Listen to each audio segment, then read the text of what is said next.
I'd like to thank everybody for joining me today. Today, I want to talk about using split dollar plans to reward and retain your key employees. This is an ongoing struggle, and being able to retain your key employees is key and many times helping your business grow and maintain the base that you have. When we're looking at employee retention programs, we're always trying to think outside the box. We recruit good employees. We've got to reward them. Have competitive salaries. Um, we can have retirement plans, health insurance plans for large companies, stock option plans. But if you can think outside of the box to help retain those key employees, this could be vital to the existence of your company and help you grow and maintain that base that you have until you're ready to retire or exit from the company. So think about this. Would you consider a meaningful benefit to employees that would also allow you to recover the costs later?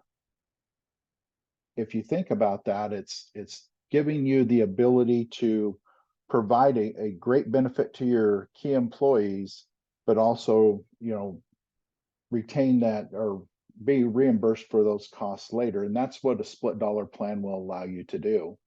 With a split dollar plan, the employee, your key employee, is going to own a life insurance policy. And this policy will be designed specifically for them to help them grow cash value inside the policy, create a death benefit for their family, and create the engine that will make this split dollar plan work.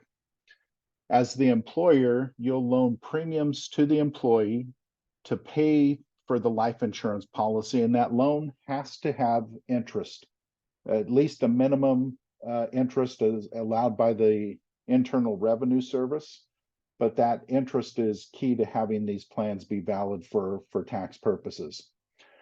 Repayment of the loan is going to be secured by a collateral assignment. That collateral assignment is a lien against the policy filed with the life insurance company that says there's a loan against the policy with interest that has to be repaid, and the employee won't be able to access that money until the loan is either repaid and that collateral assignment is removed. The benefit of a split dollar plan is there's no income tax reported to the employee for this benefit. Other plans, whether it's qualified plans, there's tax effect there.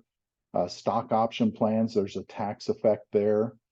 And with the split dollar plan, this is a benefit that can be provided to your employees without income tax consequences. So let's take a look at how this would set up graphically. The employer is going to pay the premium for this policy. The policy is going to be on the life of the employee, and the employee will own that policy. When those premiums are paid, those are treated as a loan, not as income, not as wages, but as a loan to your key employee, with an obligation to repay that loan sometime in the future. So typically the triggers are going to be if the employee leaves your employment, or a set time in the future, that loan will have to be repaid. So let's look at a case study, because I think this will help everybody understand a little bit more. And so we have a key employee. Our employer is going to pay $25,000 per year into the policy for 10 years. When we look at these plans, we always want to look at it. What does this do for the employer? What's the results for the employer? And also, what are the results for our key employee? We always want to track through both parties in here. As we said, there's going to be a premium paid of $25,000 per year for 10 years, so $250,000 spread over that 10-year period. This is the principal for our loan. So every time our employer makes that premium payment, that's another $25,000 added to the loan. Now, we're going to have a collateral assignment securing this policy.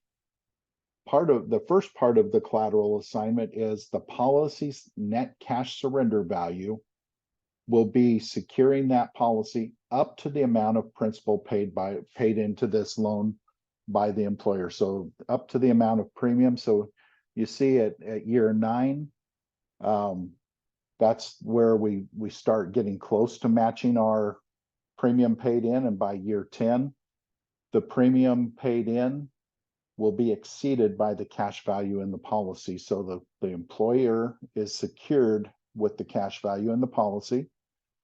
If the employee were to pass away during this split dollar plan, you as the employer, you're going to be reimbursed up to the amount of loan that has been paid out. So if our employee were to pass away in year 4, as the employer, you've paid $100,000 into the policy, you'll get reimbursed that $100,000 back. But until this plan is repaid by the employee, the employer is always going to be secured by that lien, that collateral assignment filed with the insurance company. Now let's look at what happens to our key employee. Remember, this is a loan, and we have to have interest being paid on this loan, so that what is going to come out of our employee's pocket is the interest payment from our employee back to our employer each year. So you can see, we're going to repay this in year 15. Over that time period, our employee will pay a total of $20,900. Over that time period is what we're expecting the interest payments to be. Our employee, the benefit to them is going to be the cash surrender value. So they can access the cash surrender value of this policy. But if you look for the first 9 years, there's nothing in that cash surrender value column for our employees, because that part of the cash surrender value is securing the loan, and it would go back to our employer if there was ever a default on this loan. But after the loan is paid off, all of that money is available to our key employee. Our employee also gets the net death benefit. So out of the death benefit, our employer gets repaid first for what they've paid. All of the net death benefit after that will go to the beneficiary of our employee. So their family, whoever they want to name as the beneficiary. So you look at this is a great way to tie in the family to having your key employee stay with your company. It's a benefit for them, a benefit for the company. At some point, we have to repay this loan. Now, this loan can be repaid from the cash value in the policy, which I'm illustrating here. Or if our employee has the excess money outside of that policy, they can use that to repay the loan. But the loan is going to be repaid. So in this case, we have $250,000 of premium paid by the employer. In year 15, we're showing that that money is going to be repaid from the cash value of the policy to make our employer whole. And now the plan fully belongs to our employee with no restrictions. So you start looking at what's the benefit. The benefit for our employee in this case is they're going to pay $20,900 in interest. They're going to get the benefit of the cash surrender value, but they also get the benefit of that death benefit paying out to protect their family just in case they were to pass away.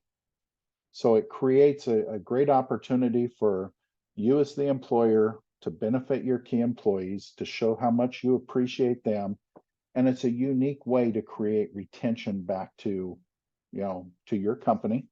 Keep the people that in place that are helping you grow, build, and be successful in your business. So when you look at this is a great opportunity. It's another unique opportunity to create an employee retention program that is different than other people, different than other companies, unique to you, but also can provide great benefits to both the company and the employer or the employee. So if you have any questions on this, feel free to reach out. I appreciate everybody getting on, and we'll talk again next week. Thank you.